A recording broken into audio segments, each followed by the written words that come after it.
There's no feeling more intense than starting over. If you deleted your homework the day before it was due, as I have, or if you left your wallet at home and you have to go back after spending an hour in the commute. If you won some money at the casino and then put all your winnings on red but it came up black.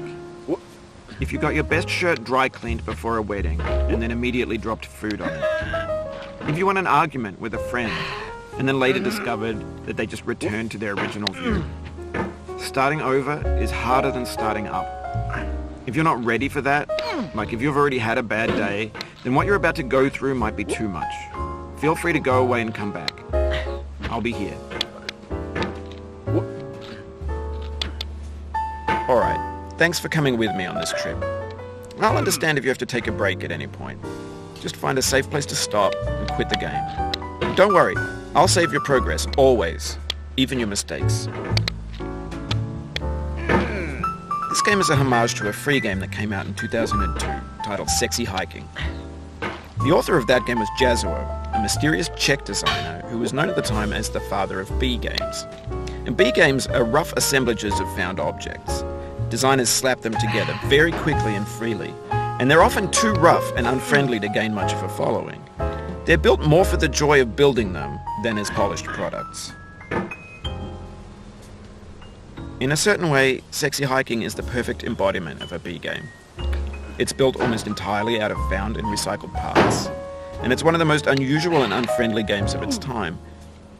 In it, your task is simply to drag yourself up a mountain with a hammer. And that act of climbing, in the digital world or in real life, has certain essential properties that give the game its flavor. No amount of forward progress is guaranteed. Some cliffs are too sheer or too slippery. And the player is constantly, unremittingly in danger of falling and losing everything.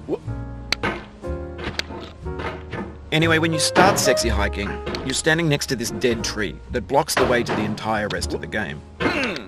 It might take you an hour to get over that tree, and a lot of people never got past it. You prod and you poke at it, exploring the limits of your reach and your strength, trying to find a way up and over. And there's a sense of truth in that lack of compromise. Most obstacles in video game worlds are fake. You can be completely confident in your ability to get through them once you have the correct method or the correct equipment or just by spending enough time. In that sense, every pixelated obstacle in Sexy Hiking is real. The obstacles in Sexy Hiking are unyielding, and that makes the game uniquely frustrating. But I'm not sure Y.O intended to make a frustrating game. The frustration is just essential to the act of climbing, and it's authentic to the process of building a game about climbing.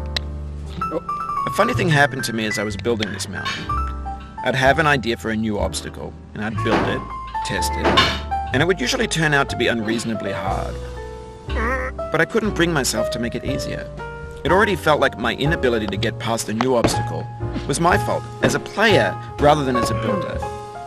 Imaginary mountains build themselves from our efforts to climb them, and it's our repeated attempts to reach the summit that turns those mountains into something real.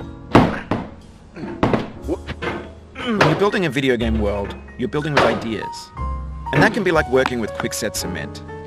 You mold your ideas into a certain shape that can be played with, and in the process of playing with them, they begin to harden and set until they're immutable, like rock.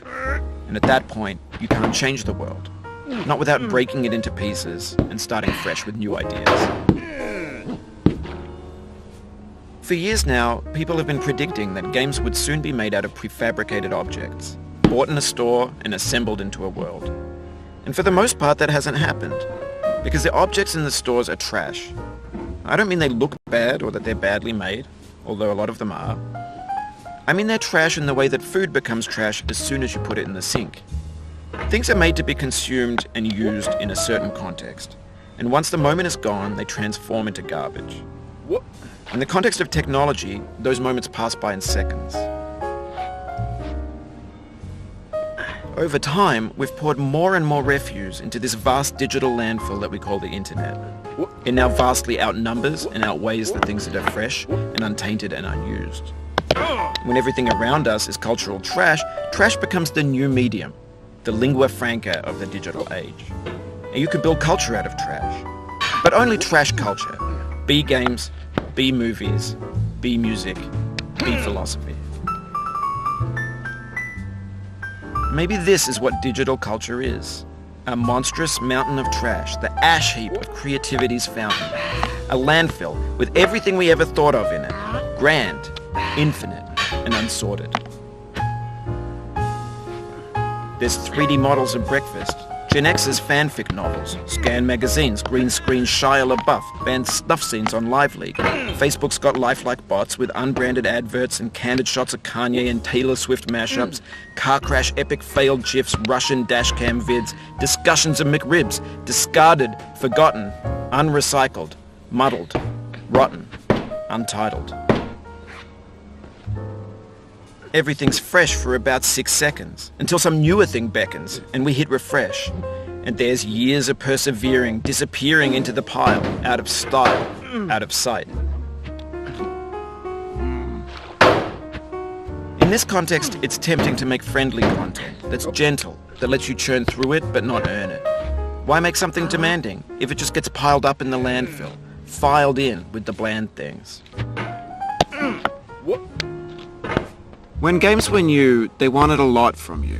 Daunting you, taunting you, resetting and delaying you. Players played stoically. Now everyone's turned off by that. They want to burn through it quickly. A quick fix for the fickle. Some tricks for the clicks of the feckless. But that's not you. You're an acrobat. You could swallow a baseball bat. Now I know, most likely you're watching this on YouTube or Twitch, while some dude with 10 million views does it for you. Like a baby bird being fed chewed up food. That's culture too.